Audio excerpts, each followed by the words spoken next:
Good morning बच्चों। Last class में हमने फिजिक्स सीरीज स्टार्ट की थी, क्लास 11th। तो फिजिक्स क्लास 11th में हमने क्या पढ़ा उसको रिवीजन कर लेते हैं एक बार। हमने देखा था बेसिक में हमने पढ़ा था फिजिकल क्वांटिटी के बारे में। मैंने आपको बताया था दो टाइप्स के फिजिकल क्वांटिटी होते हैं, fundamental physical quantity and supplementary physical quantity. बताया गया था फंडामेंटल फिजिकल क्वांटिटी 7 है, वहीं सप्लीमेंट्री फिजिकल क्वांटिटीज बताया गया 2 है।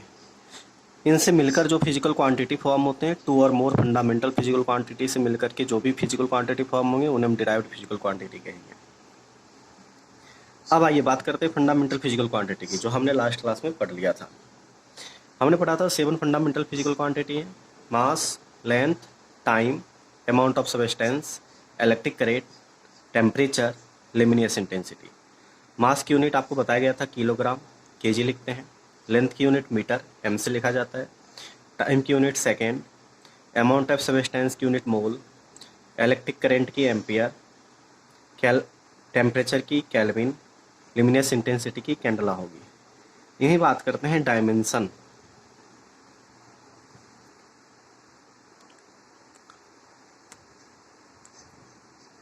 डायमेंशन बच्चों नहीं दिख रहा होगा तो बताना, आप एडजस्ट कर लेते हैं इनको। डायमेंशन, मास की डायमेंशन एम होगी, लेंथ की डायमेंशन एल, टाइम की डायमेंशन टी। डायमेंशन को हमेशा स्क्वायर ब्रैकेट में लिखा जाता है। जनरली डायमेंशन को एम एल टी के फॉर्म में लिखते हैं। अदरवाइज यदि इलेक्ट्रिक करेंट हो तो इसके लिए हम डायमेंशन ए यूज करेंगे।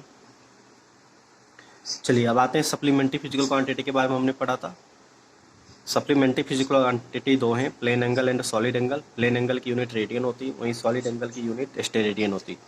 ये दोनों डायमेंशन लेस क्वांटिटी हैं, इनकी डायमेंशन नहीं होती है। क्वेश्चन पूछा जाता है which one of the, question एक बताते हैं बच्चों।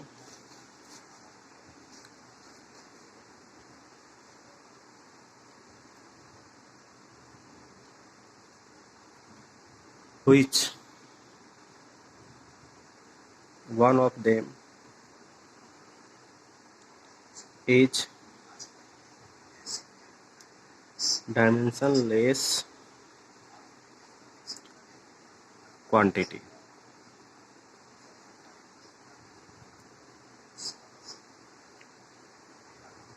Force, plane angle, acceleration, none. आपको बताया गया था लास्ट क्लास में हम फोर्स की डायमेंशन भी कैलकुलेट कर सकते हैं, एक्सेलरेशन की भी कैलकुलेट कर सकते हैं, लेकिन अभी बताया आपको प्लेन एंगल की डायमेंशन नहीं होती है। तो हमारा आंसर क्या हो जाएगा? Plane angle. कुछ आपको बता दिया जा रहा है यूनिट और डायमेंशन लेस क्वांटिटी। जो यूनिट लेस क्वांटिटी होगी they are always dimension less,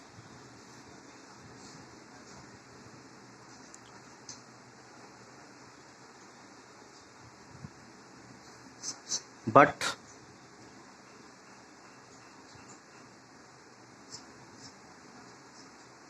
dimensionless quantity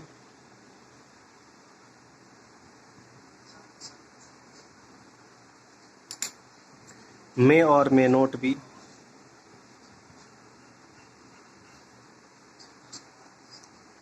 unit. Dimensionless quantity की यूनिट हो भी सकती है, नहीं भी हो सकती है। जैसा कि अभी आपको बताया गया था प्लेन एंगल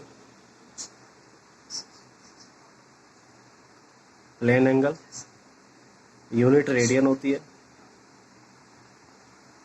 लेकिन डायमेंशन नहीं होते। वहीं हम अनदर एग्जांपल देखते हैं, strain, change in length upon original length change in length को आप डेल्टा एल से, ओरिजिनल लेंथ को एल से शो करेंगे। चेंज इन लेंथ की यूनिट भी मीटर होगी, ओरिजिनल लेंथ की यूनिट भी मीटर होगी, दोनों कैंसिल आउट हो जाएंगे। So no unit, that's why unitless quantity. They have also dimensionless, means that यदि कोई फिजिकल क्वांटिटी की यूनिट ना हो तो उसकी डायमेंशन भी नहीं होगी। वहीं यदि फिजिकल क्वांटिटी की डायमेंशन है तो यूनिट पॉसिबल है, हो भी सकते हैं, नहीं भी हो सकते हैं। आपको एग्जाम्पल बताया गया, ठीक है बच्चों। चलो अब हम आगे देखते हैं। इससे आगे हमने क्या पढ़ा था कल लास्ट क्लास में? हमने जाना था डिराइव्ड फिजिकल क्वांटिटी के बारे में। डिराइव्ड फिजिकल क्वांटिटी में हमने पढ़ा था those physical quantity they have formed two और more than two fundamental physical quantity is known as derived physical quantity, like speed, distance upon time. It is a derived physical quantity because of they are formed by distance and time. Unit आपको बताया गया था length की metre, time की second, तो आप metre पर second लिख सकते हैं। डायमेंशन आपको कैलकुलेट करने के लिए बताया गया था कि लेंथ के लिए एल, तो अब इसकी जगह आपको यूज करना है एल। टाइम के लिए आपको टी बताया गया था, पावर -1 है, 1 लिखेंगे। इसको आप ऐसे भी लिख सकते हैं, और m0 L1 T-1। जनरली आपको बताया गया था MLT के फॉर्म में लिखा जाता है। तो जो क्वांटिटी नहीं होंगे उन्हें आप 0 लिख सकते हैं। सिमिलरली एक्सेलेरेशन की बताई गई थी आपको, velocity upon time is called acceleration. Velocity की यूनिट अभी हमने ऊपर कैलकुलेट किया था, speed is a scalar quantity while velocity is a vector quantity, but unit of both are same.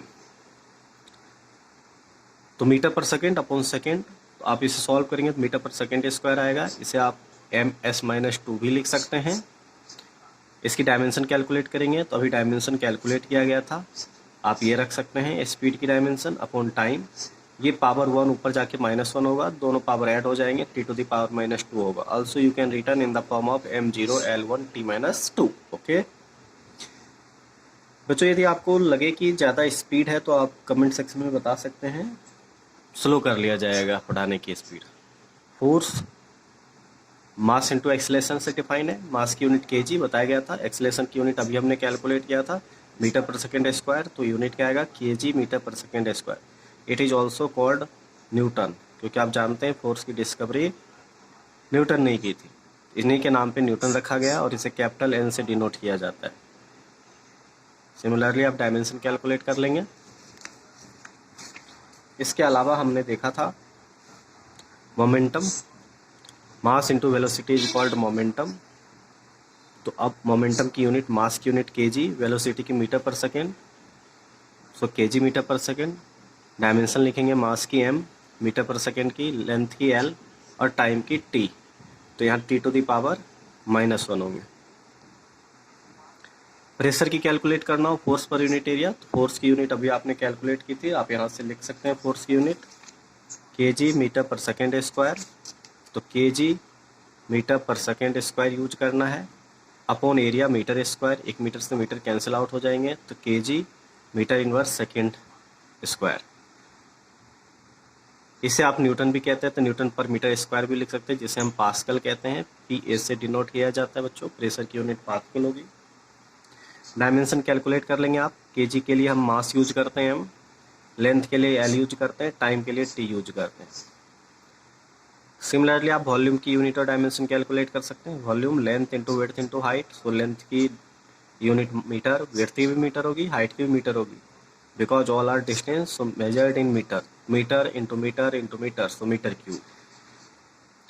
Last class में आपको दिया गया था कुछ क्वेश्चन करने के लिए, आइए इसका आंसर आपको बता दिया जाए। सबसे फर्स्ट दिया गया था डेंसिटी। हमें डेंसिटी की कैलकुलेट करनी है।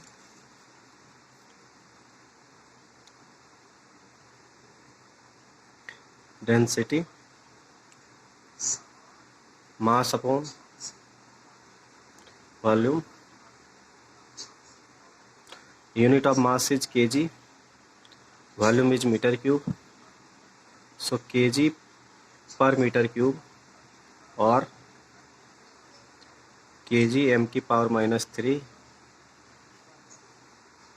डायमेंशन कैलकुलेट करेंगे। तो डायमेंशन मास के लिए आप m यूज करेंगे, m1 L⁻³ आप इसे ऐसे भी लिख सकते हैं m1 L-3 T0। अनदर दिया गया था आपको वर्क, रटना नहीं है बच्चों, जैसे जैसे आप फिजिक्स पढ़ते जाएंगे बेसिक से एंड तक, वैसे वैसे आप फिजिकल क्वांटिटी के बारे में जानेंगे। एक एक चैप्टर वाइज आप पढ़ेंगे, फोर्स पढ़ेंगे, वर्क डन पढ़ेंगे, टॉर्क पढ़ेंगे, एंगुलर वेलोसिटी, एंगुलर एक्सेलरेशन पढ़ेंगे, एनर्जी के बारे में पढ़ेंगे। तो जहां आप पढ़ेंगे वहीं आपको फॉर्मूला पता चलेगा सारे फिजिकल क्वांटिटी की, वहीं आपको इजी वे में कैलकुलेट कर लेना यूनिट और डायमेंशन।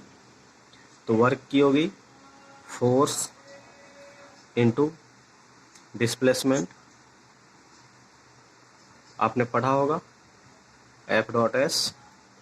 तो फोर्स की यूनिट न्यूटन, अभी पीछे बताया गया था आपको। डिस्प्लेसमेंट की unit metre, so newton metre. Newton metre is also called joule. Dimension is, अभी बताया गया था न्यूटन की m1 L1 T-2, अभी पीछे बच्चों हमने कैलकुलेट किया था मीटर की L, सो m1 L2 T-2, right. Next question आपको दिया गया था एनर्जी। आप कोई भी एक एनर्जी का फॉर्मूला ले सकते हैं जो भी आप जानते हो, जैसे आपने काइनेटिक एनर्जी का जानते होंगे 12 mv²। m क्या है, मास, मास की यूनिट kg। वेलोसिटी के अभी आपने कुछ देर पहले कैलकुलेट किया था मीटर पर सेकेंड, इसका स्क्वायर करना है, मीटर पर सेकेंड स्क्वायर हो जाएगा बच्चों। तो kg metre square upon second square, इसे हम ऑल्सो लिख सकते हैं kg metre upon second square into metre. kg metre पर second square is also called newton, अभी हमने पढ़ा था newton metre, so is a joule. So energy की यूनिट भी बच्चों जूल होगी, तो हम जूल में ही कैलकुलेट करेंगे। नेक्स्ट हमने फोर्थ क्वेश्चन दिया था आपको, चलिए यहीं कर देते हैं solve.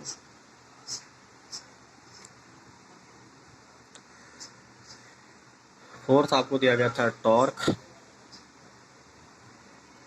Torque is defined as the cross product of R and F. R is distance, so unit is meter. Force is Newton, so Newton meter. It is also called joule. Dimension calculate करेंगे तो आप देखिए इस work में joule, तो अभी joule की हमने डायमेंशन कैलकुलेट की थी ml2 T-2, so here also ml2 T-2। Similarly आप यहाँ भी लिख सकते हैं m, और न्यूटन की m L-T-2, so also write as m, sorry बच्चों दोबारा लिखते हैं, क्लियर दिख नहीं रहा होगा। मीटर की हम लिखेंगे L, न्यूटन की अभी आपको बताया गया था पीछे m1 L1 T-2, फोर्स की डायमेंशन। सो टॉर्क की डायमेंशन क्या हो जाएगी m1 L2 T-2। Fifth question बच्चों बताया गया था angular velocity.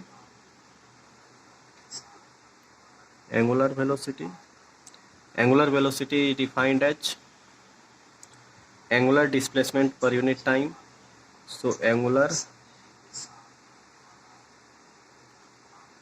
Displacement upon time. So angular displacement is angle यानी थीटा अपॉन टी। थीटा की यूनिट रेडियन, टाइम की unit second, so radian per second is unit of angular velocity. Dimension calculate करेंगे, आपको बताया गया था एंगल की कोई डायमेंशन नहीं होती, इसकी कोई डायमेंशन नहीं होगी, टाइम की डायमेंशन होगी 1/t, so t-1 c, also you can return as m0 L0 t-1। ये हमने लास्ट क्लास में बच्चे पढ़ा था, हमने क्वेश्चन भी आपको दिया था, आपने क्वेश्चन कर लिया होगा। चलिए आइए आगे हम आज बात करते हैं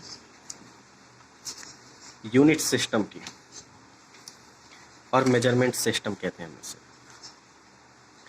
चलिए बात करें मेजरमेंट सिस्टम की, दिख रहा है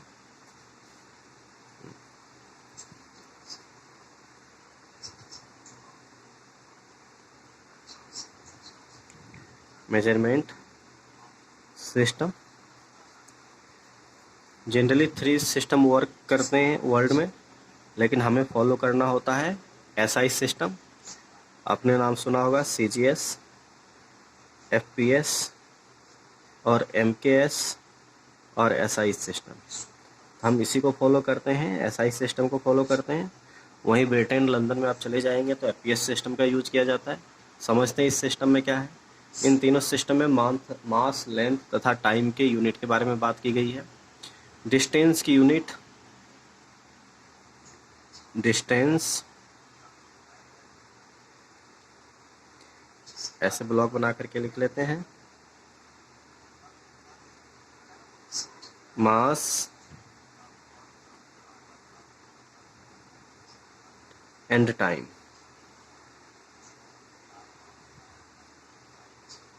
मास, लेंथ, टाइम को जिस यूनिट में मेजर किया जाता है उसी के अकॉर्डिंग सिस्टम दी गई है। 3 टाइप्स के सिस्टम है, CGS, FPS और MKS सिस्टम। CGS सिस्टम क्या होता है, डिस्टेंस को सेंटीमीटर में मेजर करना है, सेंटीमीटर के, मास को ग्राम में, समय को सेकेंड में। वहीं FPS सिस्टम में डिस्टेंस को फुट में,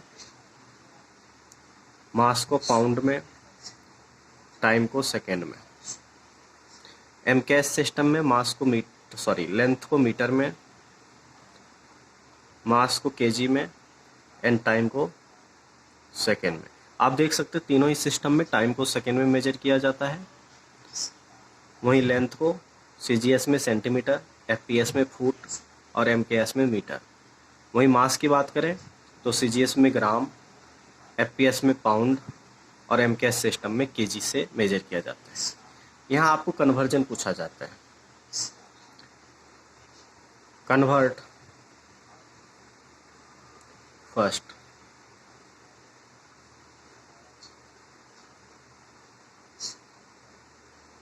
जूल इन CGS यूनिट,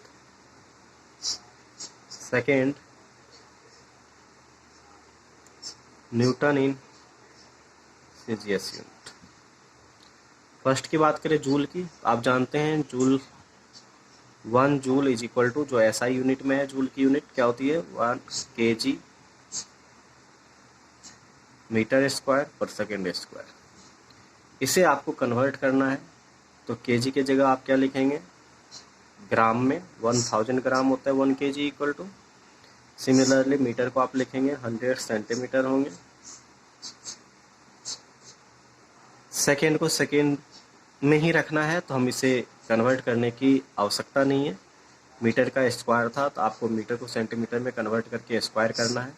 आप देख सकते हैं 1 2 3 into 100 into 100 gram centimetre square पर सेकेंड स्क्वायर।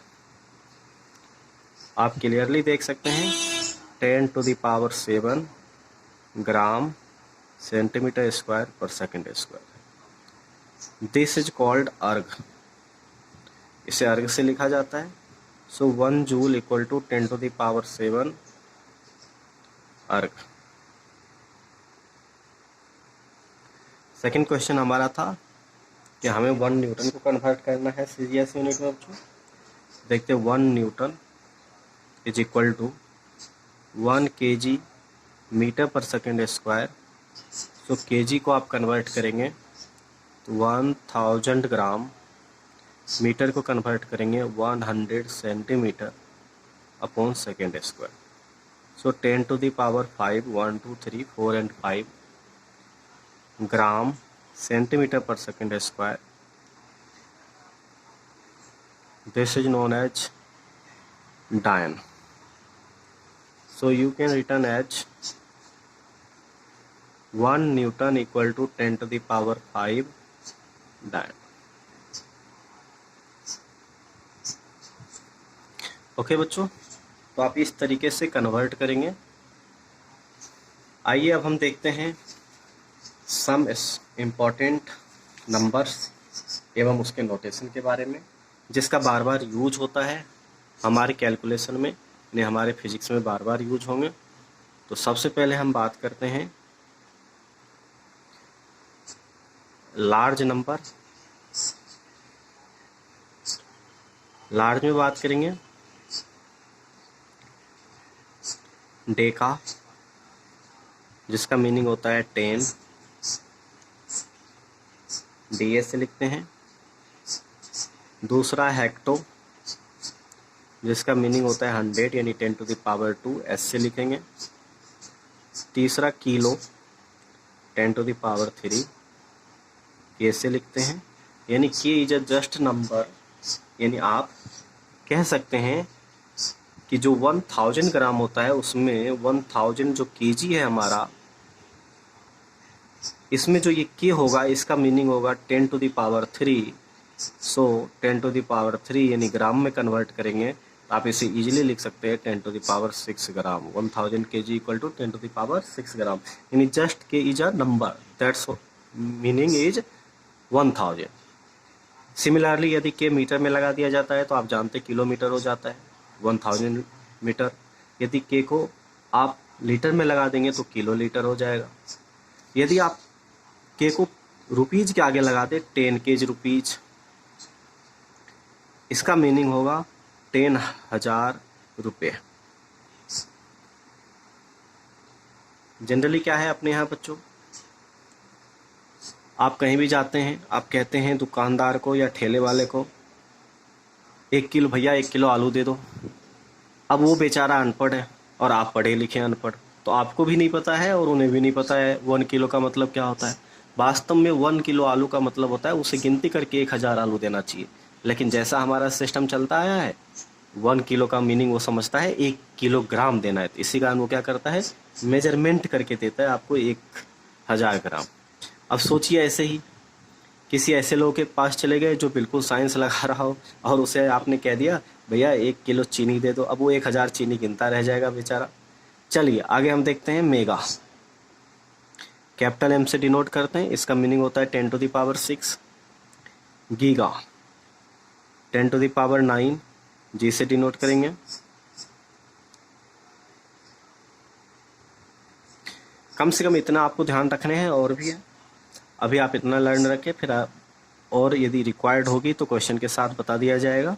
स्मॉल नंबर की बात करते हैं। स्मॉल नंबर के लिए सबसे पहले नाम सुना होगा डेसी, इसका मीनिंग होता है 1/10 यानी 10⁻⁻1। दूसरा सेंटी, ये भी नंबर है 1/100 को 10⁻⁻2,